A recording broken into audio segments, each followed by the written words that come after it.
नमस्कार दोस्तों, मध्य प्रदेश की जनजातियों की सीरीज़ में आज ये अंतिम वीडियो है जो मैं आप लोगों के सामने लेके आया हूँ। आज जो हम जिस जनजाति के बारे में चर्चा करने वाले हैं वो है कोल जनजाति। तो हम कोल जनजाति के बारे में इसका संपूर्ण जो 10 बिंदुओं हैं, जो 10-11 बिंदु जो पॉइंट या बिंदु लेके जो अभी तक हमने आप चर्चा की है और जनजातियों में, उन्हीं बिंदुओं के आधार पर जो है हम कोल जनजाति के बारे में भी चर्चा करेंगे। तो चलिए आइए शुरू करते हैं। तो ये जो पॉइंट्स बताए गए हैं इन्हीं पॉइंट्स के आधार पर जो है सारी कोल जनजाति के बारे में चर्चा की जाएगी। तो चलिए शुरू करते हैं।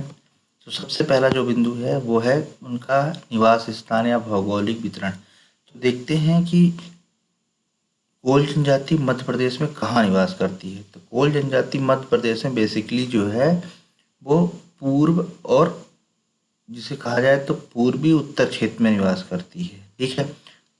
और इसके अंतर्गत जो जिले आते हैं वो है रीवा, सीधी, सतना, शहडोल और जबलपुर, ठीक है। हम मैप में देखते हैं तो यानी ये वाला क्षेत्र जो है ना, रीवा, सीधी, सतना, है ना, जबलपुर, ये इधर वाला क्षेत्र है ना, ये इतना क्षेत्र यानी पूर्वी क्षेत्र में तो ये उत्तर पूर्व बोला जाता है, ठीक है। तो ये जनजाति जो है निवास करती है।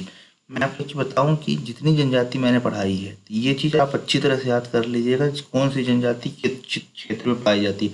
कभी कभी ऐसा भी क्वेश्चन पूछा जाता है कि मध्य प्रदेश के पूर्वी क्षेत्र में कौन सी जनजाति पाई जाती है। कोरकू,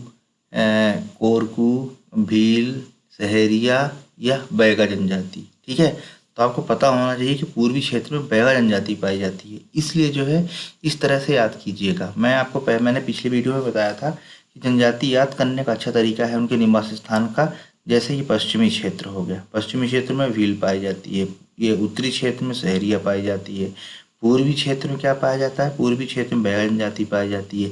दक्षिणी क्षेत्र में क्या पाई जाती है, दक्षिणी क्षेत्र में कोरगू जनजाति पाई जाती है। अब इसके अलावा एक भारिया जनजाति है, जो भरिया जनजाति है वो छिंदवाड़ा और ये वाले क्षेत्र छिंदवाड़ा जबलपुर क्षेत्र में पाई जाती है, ठीक है।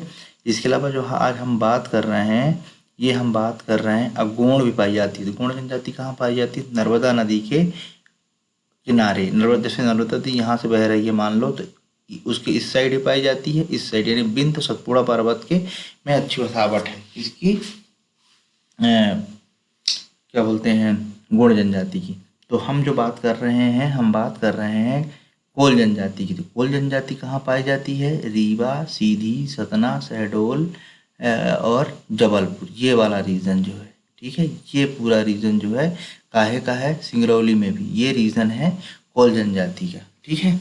इसीलिए मैप ये लगाया गया है जिससे कि मैं आप लोगों को अच्छी तरह से समझा सकूं।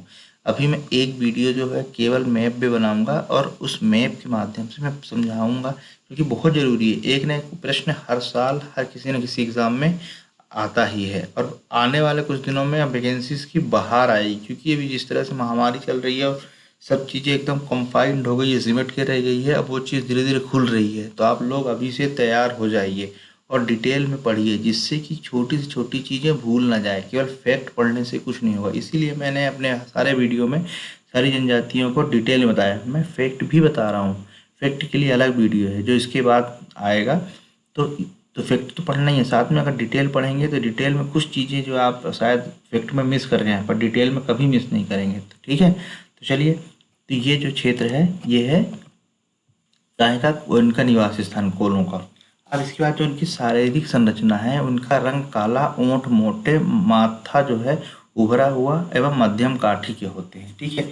अक्सर थोड़ा बहुत चेंजेस आता है, अमूमन सारी जनजातियां जो है इसी तरह के मतलब उन्हें कद काठी होती है। मध्यम काठी सभी जो है जनजातियां पाई जाती हैं, ये आप समझ लीजिए। क्यों मध्यम काठी पाई जाती है, इसके पीछे रीज़न ये है कि ना तो बहुत अधिक लंबे हैं ना अधिक चौड़े हैं। मतलब मेरा कहने का मतलब ये है कि वो एकदम मध्यम काठी के सारे, किसी भी ऐसी कोई जनजाति में नहीं है जिसमें कि बहुत ऊंचे बहुत छोटे पाए जाए, मतलब सब मध्यम काठी के ही पाए जाते हैं, ठीक है। अब इसके बाद जो है हम देखते हैं इनका पहनावा, वेशभूषा क्या है।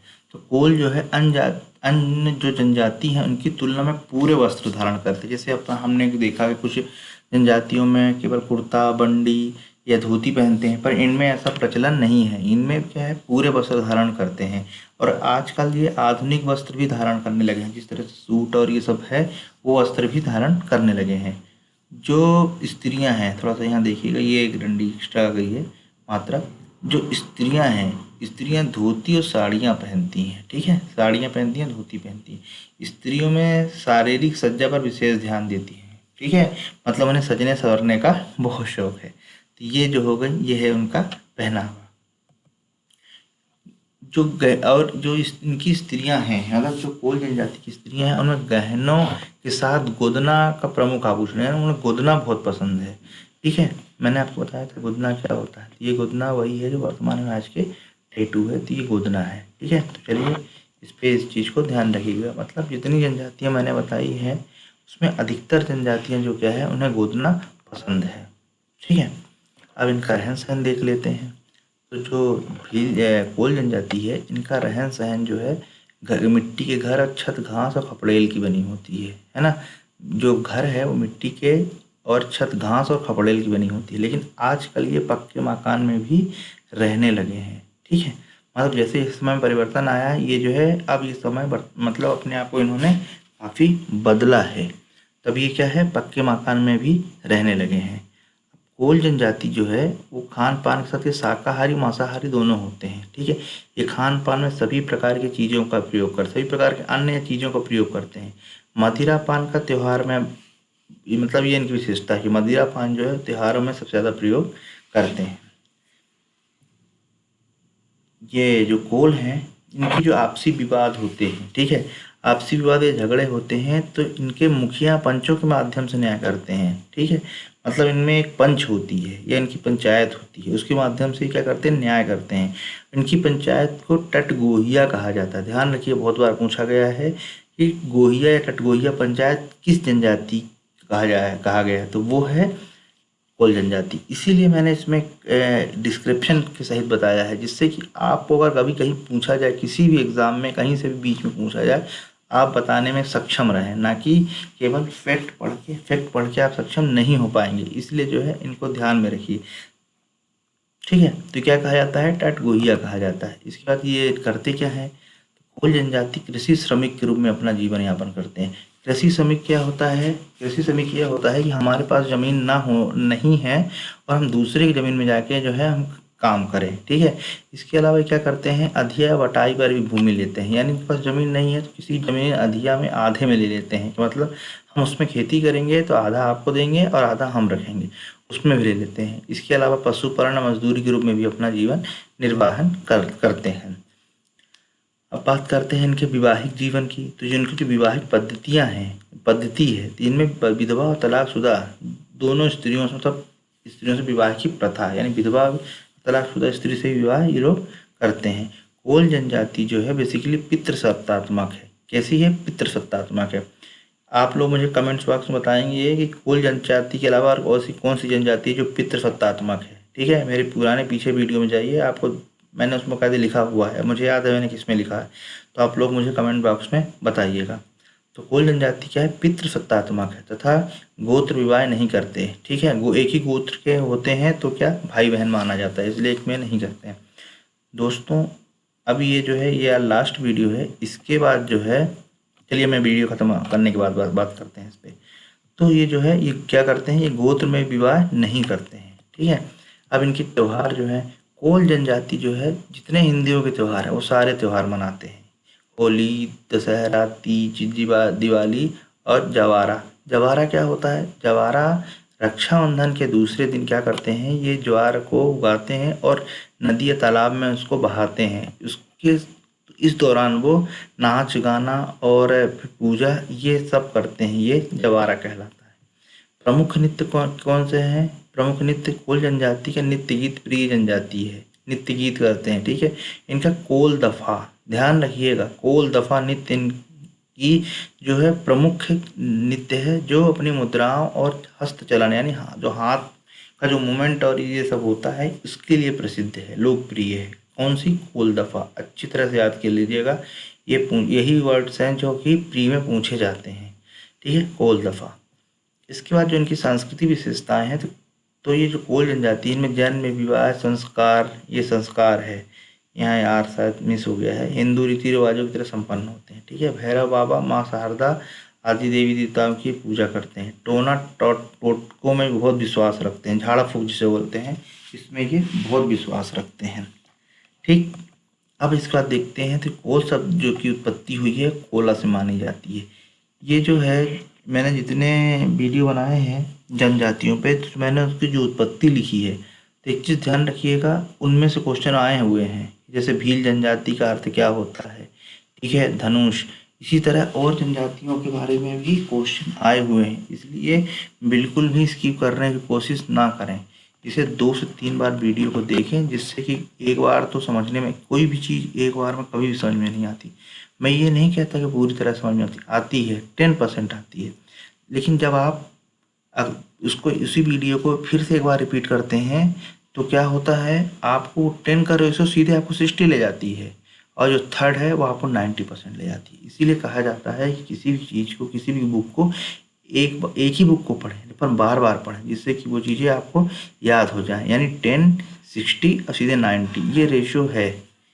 ठीक है, आप इस चीज़ को खुद फील करेंगे कि अगर मैं किसी चीज़ को पढ़ूंगा तो एक बार में क्लियर नहीं होगी, लेकिन जब अगली बार करेंगे तो आपको सीधे बहुत सारी चीज़ें ऐसी हैं जो पिछली बार मिस हो क्लियर हो जाएंगी। और जो थर्ड होता है, थर्ड में तो ये हो जाता है कि यस ये हो गया है, और जो शायद जो सेकेंड में मिस हुआ वो थर्ड में क्लियर हो जाता है। तो चलिए देखते हैं। तो ये जो इनकी उत्पत्ति हुई कोला शब्द से, कोला से मानी जाती है। अब इनकी उपजातियाँ हैं, जितनी जनजातियाँ हैं उपजातियाँ याद कर लीजिए। उपजातियाँ, उनके देवी देवता, ये सब चीज़ें पूछी जाती है, और हर एक एग्ज़ाम में मैंने जैसे कहा कि अभी जो ये महामारी थी इस वजह से सीमित हो गया था, सब चीज़ कंफाइंड हो गया था, लेकिन अब सब खुल गया है, एग्ज़ाम भी खुलने वाले हैं, इसलिए अभी से तैयार हो जाइए। बिल्कुल भी फैक्ट का वेट मत कीजिए, किताबें बहुत भरमार पड़ी है, इसलिए जो है 1 से 2 बार वीडियो देखिए और अपने आप जो है नोट्स बनाइए। इसके अलावा फिर अनसॉल्व पेपर सॉल्व कीजिए। ठीक है, ऑब्जेक्टिव वाले आप डेफिनेटली प्री में आपका प्री निकलेगा और मेंस के लिए ही सफिशिएंट है। ठीक है, तो जो इनकी उपजातियां हैं जैसे रतिया, रौतेला, कठोतिया, रवेरिया, मवासी आदि कुल जनजाति की जो है ये क्या है, उपजातियां हैं। ठीक है, ये सारी क्या है, ये उनकी उपजातियां हैं। अब एग्जाम में कैसे पूछा जाता है, कठोतिया निम्नलिखित किस जनजाति की उपजाति है, तो अब अगर आपको याद है तो आप बता पाएंगे। ठीक है, तो इस तरह से जो है ये कोल जनजाति का चैप्टर जो है समाप्त हुआ।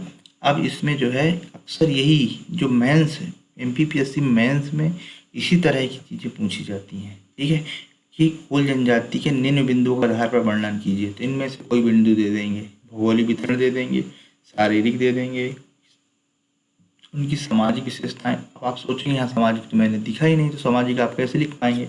सामाजिक में आता है रहन सहन, उनकी विवाह पद्धति। ठीक है, और जो है सांस्कृतिक तो है, संस्कृत में आप नृत्य और त्यौहार भी मिला सकते हैं। आर्थिक विशेषताएं ये है ही है। ठीक है, तो इस तरह की चीज़ें जो है चीज़ें आती हैं। ठीक है, अब जो है तो आज से जो है ये लास्ट वीडियो जनजातियों पे था। इसके अलावा एक आध जनजाति और है जो ज़्यादा विशेष नहीं है, छोटी मतलब थोड़ा बहुत पाई जाती हैं, क्योंकि उसे फैक्ट में मैं क्लियर कर दूंगा। और ये जो है खास है, इसको आप अच्छी तरह से पढ़िए। प्री जो MPPSC की तैयारी कर रहे हैं वो MPPSC की दृष्टि से पढ़ें, और जो व्यापम या उनकी तरह के लिए तैयारी कर रहे हैं उसको भी पढ़ें, क्योंकि ये पूरा पढ़ना ज़रूरी है। देखिए ये सारी चीज़ें हैं, किसी भी प्रश्न की, किसी भी उसके लिए सारी चीज़ें पूछी जाती हैं, यहाँ पे सारी चीज़ें मौजूद हैं, तो इसके हिसाब से आप पढ़िए। ठीक है, चलिए मैं आपको बता देता हूँ कि जो अगला वीडियो होगा जनजातियों का फैक्ट है, जो व्यापम और प्री के MPPSC प्री और जितने एग्ज़ाम व्यापम लेती है उनके लिए हिसाब से महत्वपूर्ण है, तो वो उस पर जो है इसके बाद वो वीडियो आएगा। और जब नया टॉपिक स्टार्ट होगा, अब नया टॉपिक स्टार्ट होगा नदियाँ, मध्य प्रदेश की नदियाँ और उस पर बनने वाले जो प्रोजेक्ट हैं। ठीक है, उस पर कौन कौन से प्रोजेक्ट चलाए जा रहे हैं, जैसे चंबल नदी पे गांधी सागर बांध, ठीक है, सोन नदी पर बाण सागर। ठीक है, इस तरह की जो जितनी नदियां हैं उस पर कौन कौन से प्रोजेक्ट चल रहे हैं वो सारा जो है बताया जाएगा। ये क्वेश्चन भी हर एग्ज़ाम में पूछा जाता है, MPPSC में तो पूछा ही जाता है कि इंदिरा सागर बांध पे टिप्पणी लिखिए। अब तो खैर सब सीमा कम हो गई है। इसके अलावा प्री में भी या व्यापम के दूसरे एग्ज़ामों में भी ये सारी चीज़ें पूछी जाती हैं।